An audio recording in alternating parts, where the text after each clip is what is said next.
Welcome back, everybody, to the Deep Dive. Ready to explore some really cool AI research with me today? Always. Awesome. So today we're tackling something pretty fundamental to how we think about AI. Mm. It's all about reasoning.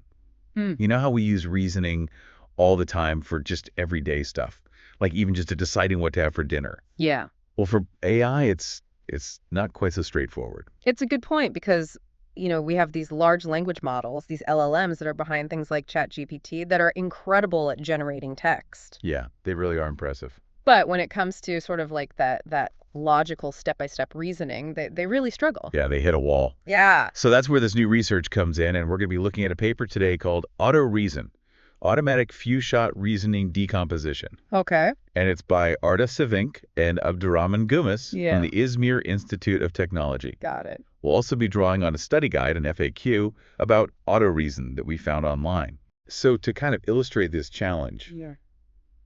imagine you ask an AI a question that to us seems super simple. Right. Like, Yeah. did Aristotle use a laptop? Right. We know, obviously, Aristotle lived way before laptops even existed. Yeah. But for an AI to figure that out, it actually involves a bunch of logical steps. Right. Like, okay, when did Aristotle live? Uh-huh. When were laptops invented? Right. And then comparing those two It timelines. has to have that historical knowledge. Yeah, exactly. Yeah. And that's what AutoReason is designed to help AI with. Mm. It's kind of like giving AI a set of instructions, a step-by-step roadmap for solving these kinds of problems. I see.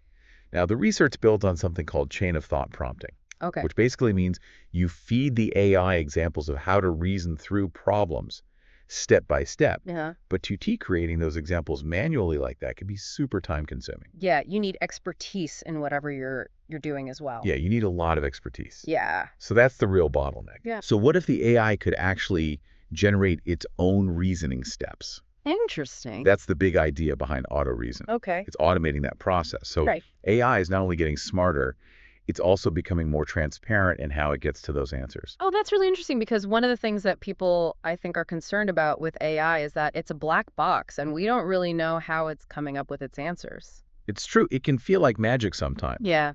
But if we can actually see the reasoning steps, well, that's huge for building trust, Totally. Yeah. Yeah, and if you're going to use it for something important, you need to be able to see why it's giving you the advice that it is. Right, exactly. So Yeah. how does it actually work? Well, it's a two-step process. Okay. And the first step is that they use a very powerful LLM, something like GPT-4, Oh, wow. to analyze the question that the user has asked Oh. and break it down into these logical steps. So it's like the master strategist coming up with the plan. Yeah, that's a really good way to put it. Okay, so for our Aristotle example, Mhm. GPT-4 would be like, okay, first figure out when Aristotle lived, then figure out when laptops were invented, Right. and then we're going to compare those two timelines. Exactly. And those steps are what they call the rationales. Okay. So it's kind of like Okay. the reasoning steps that the AI is going to follow. Gotcha. So those are the rationales. Yeah. Okay, cool. And so they tested this out on two different data sets. They did. One called StrategyQA, which, as you might guess, is specifically designed to test these kinds of multi-step reasoning questions. Makes sense. And then another one called HotpotQA, which focuses on more like simpler fact retrieval. Okay. But here's where things get interesting. I'm listening. On StrategyQA, AutoReason really shined. Okay. It significantly boosted the accuracy for both weaker and stronger LLMs. So it was helpful across the board. It was a clear win for those tasks that really need that complex reasoning. Uh-huh. But on HotpotQA, that simpler data set, Yeah. the results were a little more unexpected. Oh, really? How so? Well, AutoReason still helped, but not as dramatically. Okay. And the weirdest part, GPT-4, that super smart LLM, sometimes actually performed worse with AutoReason on HotpotQA. Oh, that's so interesting. It's like it was overthinking things. I wonder if it was trying to apply those rationales when it didn't really need to. Yeah. It was Yeah, trying to take this complex approach when a simpler one would have been fine. Right. Or maybe it's just that GPT-4 is so advanced, it's already doing some kind of reasoning that we don't even fully understand yet. It's like it's thinking on a different level. Yeah. So maybe AutoReason is actually holding it back in those cases.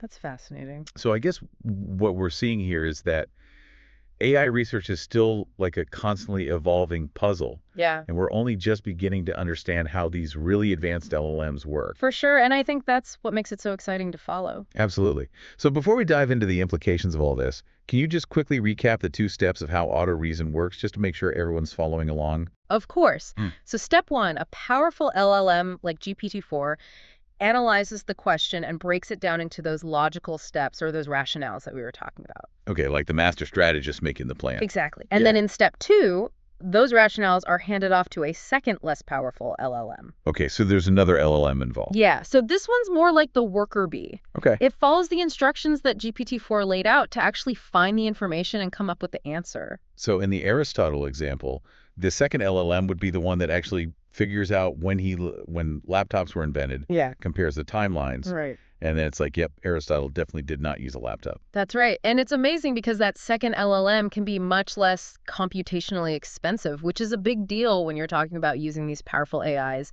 in the real world. All about efficiency, right? Exactly. So you get the power of GPT-4's reasoning, but without the huge computational cost. I like it.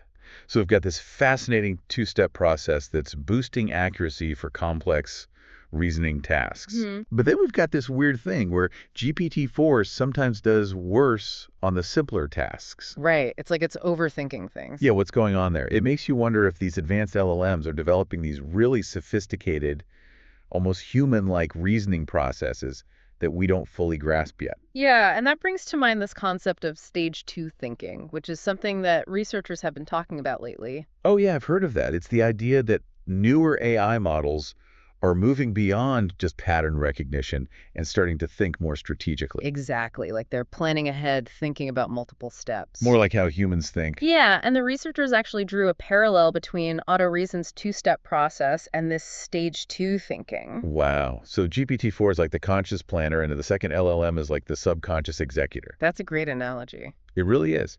But hold on, we're talking about AI that can potentially think more like humans, Yeah. but we still don't fully understand how it works. Right. Isn't that a little bit unnerving? It is a valid concern, and it really highlights why interpretability is so important in AI. Yeah, just because an AI can solve a problem doesn't mean we should blindly trust it, right? Absolutely not. We need to be able to understand its reasoning process, especially as these systems become more complex and we start using them for more important things. And that's what's so great about AutoReason. Yeah, It's like having that window into the AI's thought process. exactly. And it's not just about understanding how it works. Right. It's about making sure that the AI is actually aligned with our values and our goals, you know? Yeah, like we don't want it going off and doing its own thing. Right. As these systems become more sophisticated, the ethical implications become really important. Okay, so we've got AI that's potentially getting smarter and can reason more like humans. Yeah.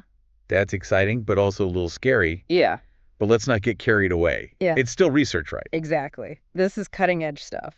What are some of the limitations that the researchers themselves highlighted? Well, one thing they pointed out is that AutoReason is only as good as those initial reasoning steps, those rationales that GPT-4 generates. Yeah, that makes sense. So if those are flawed, the whole system can go off track. Right. It's garbage in, garbage out. Exactly. So there's still room for improvement there. Okay, so we need to figure out how to make those rationales even better. Yeah, and another challenge is the computational cost. Uh-huh. Using 2 LLMs like that, it takes a lot of processing power. Yeah, especially with these huge models. It can be expensive. So not exactly something you can run on your phone. Not yet, anyway. But, technology is always improving. True that. So where do we go from here? What's the next step for AutoReason?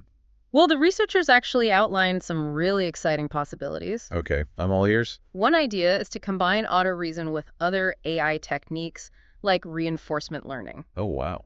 So imagine taking the best of different approaches and creating something even more powerful. Like a super AI. Exactly. And they also talked about improving the transparency and interpretability even further. Oh, wow. Imagine being able to actually visualize how AutoReason arrives at its conclusions. That would be incredible. Yeah, it would take trust and understanding to a whole new level. It would be like seeing the AI's thought process unfold before your eyes. Exactly. And not just for experts, but for anyone who interacts with these systems. So we're talking about AI that can not only reason better, but also explain itself in a way that we can actually grasp. Yeah, and that's huge because it means that AI can become more accessible and more beneficial to everyone. Okay, so we've established that AutoReason is a pretty big deal. It is. But I gotta admit, I'm still grappling with that whole AI thinking more like humans thing. I get it. It's fascinating, but it's also a little bit unsettling, you know? Yeah, it definitely raises some big questions about the future of AI. Like, what does it actually mean for us? How could this impact our lives? Well, think about how much of our daily lives already involve AI. True. From search engines to virtual assistants, It's everywhere. AutoReason could make those interactions so much more seamless and intuitive. Okay, give me an example. Sure, imagine you could ask your virtual assistant a really complex question like, what's the best way to invest my money for retirement? Okay, yeah.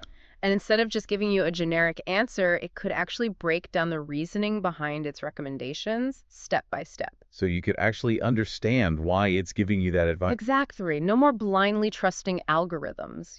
That would be amazing. And that's just one example. Yeah. AutoReason could revolutionize all sorts of fields like education, healthcare, customer service, anywhere where clear logical reasoning is essential. Okay, so the potential is huge, It is, but we can't ignore the potential downsides either. right?